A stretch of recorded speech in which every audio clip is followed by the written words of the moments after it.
Children brought up in a practical working environment of cooperation, sharing, and understanding will absorb and learn concern for fellow human beings, reciprocating warmth and love from the people exponential to them. When the environment is intelligently and humanely managed, the system and the individual are mutual beneficiaries, each reinforcing and rewarding the other.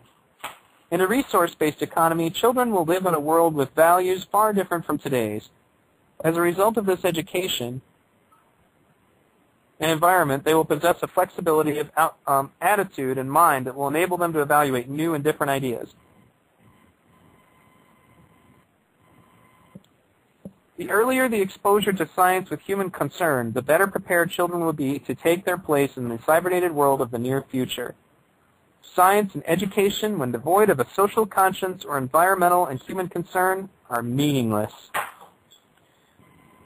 Well, that was the end of that chapter. Once again, I have to say that's probably one of the most important chapters in this book, and it's largely because it talks about how, human beings will be formed, like what kind of people you will be and why. And I think that this is definitely a telling chapter about what will be majorly different. It has to do with just, what happens not really later in life in so much as what happens when you're forming as a human being. So, Jem, let's test your connection and see if it's still as good as it was before. Do you have any comments on this chapter? I do. I think the connection is fine now. Good. Yeah, I think an awful lot of what Jack is talking about here, the kind of undercurrent, is emotional intelligence. I think all of this that he speaks of is actually about, it's not just about the surface problems, well, not problems, but the surface issues, but a lot of this will develop emotional intelligence. I think it's, the key to clear and analytical thinking. If a child is taught to feel well, then they can think well. And to feel well, I suppose, is to, how can I explain it?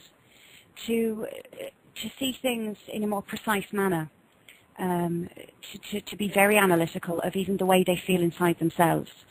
To be taught those kinds of things, I do think will be very, very, very important. Well, I definitely agree about that. And I would have to say, since I know you're also a parent, just like I am, can you imagine bringing up children, with an educational system like that one? And, how different do you think your children would be?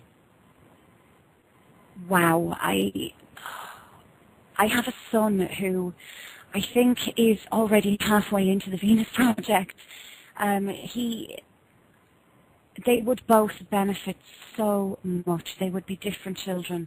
The things that they could even teach me, whereas I don't feel the education that children get today.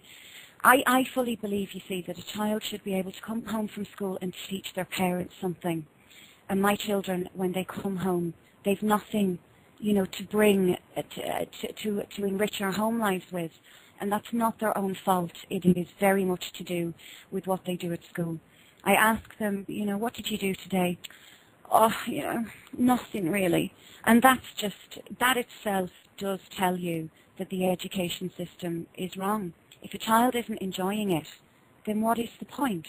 There is absolutely no point in an education system that has kids waking up feeling that they don't even want to go to school. That in itself is an indicator that it's wrong.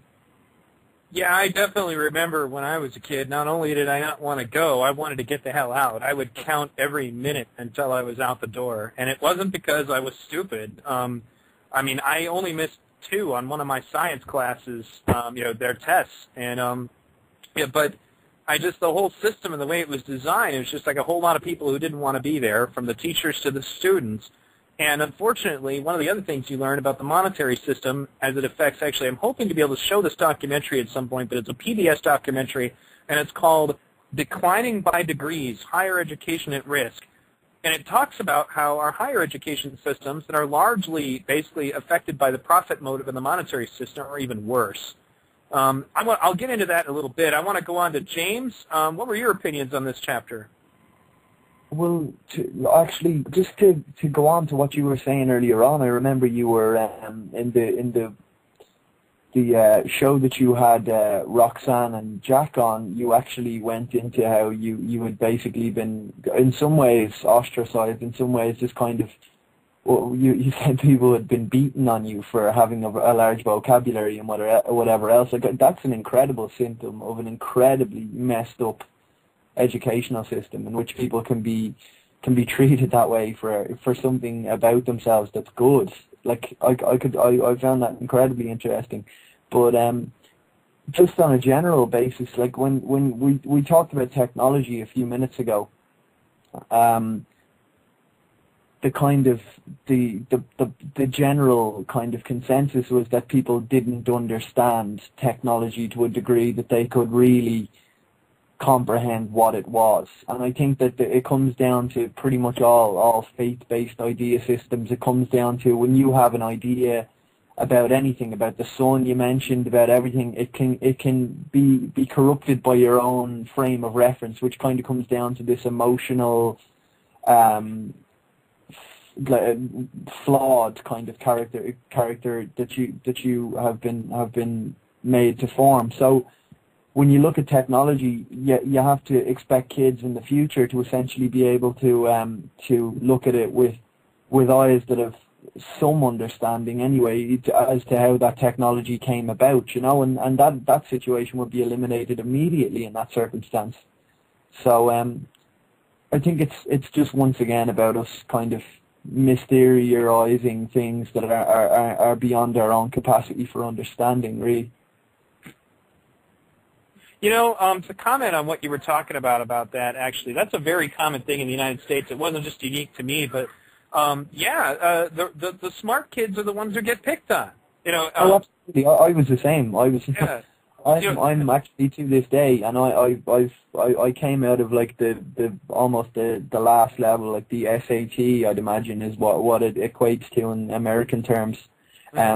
That level of education, and I was uncomfortable because I didn't feel as though even in English class when I wanted to make a point about a particular poem or we were doing Macbeth by Shakespeare, any points on any of this sort of stuff, you would feel like you would have to. It may show in my personality add a swear word or something to essentially bring yourself down to the level of the collective, and I think that that's incredibly insulting to people, to be honest. Like I've come to realize that from what Bill Hicks had said at one stage about basically when he had been removed from the David Letterman show about how his material wasn't suitable for people, for the David Letterman audience, and he went, well, I am part of the David Letterman audience, I am people, so are you saying it's not suitable for myself, you know?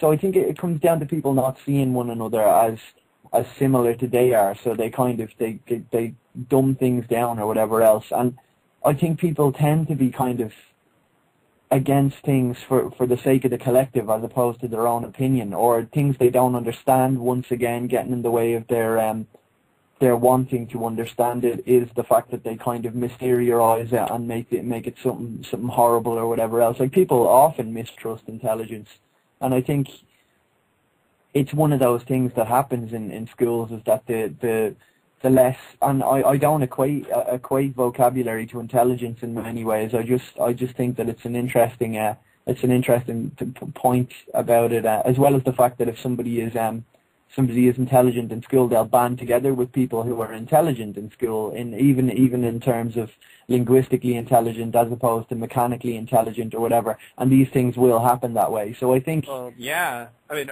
real quickly, just, you know, to emphasize on your point a little bit, the fact that also just the way that the glorification of the system, you know, the science fair never receives anywhere near as much attention as, say, the football game. You know, the science fair is nowhere near as important as the prom or, you know, the homecoming dance or any number of other things that we just don't really, we don't really promote them. And, you know, and it's the other thing about it is that the school system seems to be utterly incapable of protecting kids who are being victimized for no reason other than doing what they're supposed to be doing. And I remember very distinctly the apprehension, you don't want to be the guy who raises his hand, you know, because then everybody in the class looks at you. You know, you're going to be in trouble for that. If you say something, they might be laughing at you, or they might be punching you when you get out of the class because you're smarter than them. And what kind of backwards, ridiculous stuff is that? That's one of the reasons why I'm really, really, really cautious about whether or not I'm going to homeschool my kids. I don't know if you guys can do that, you know, in your country, but A lot of the people in the libertarian movement do that here, and it's largely because of situations like this. They don't cultivate intelligent thinking like they should. And, honestly, when kids are doing things which to me should make them an enemy of the state, if you're going to try to enforce stupidity on my kids, you don't need to be around my kids.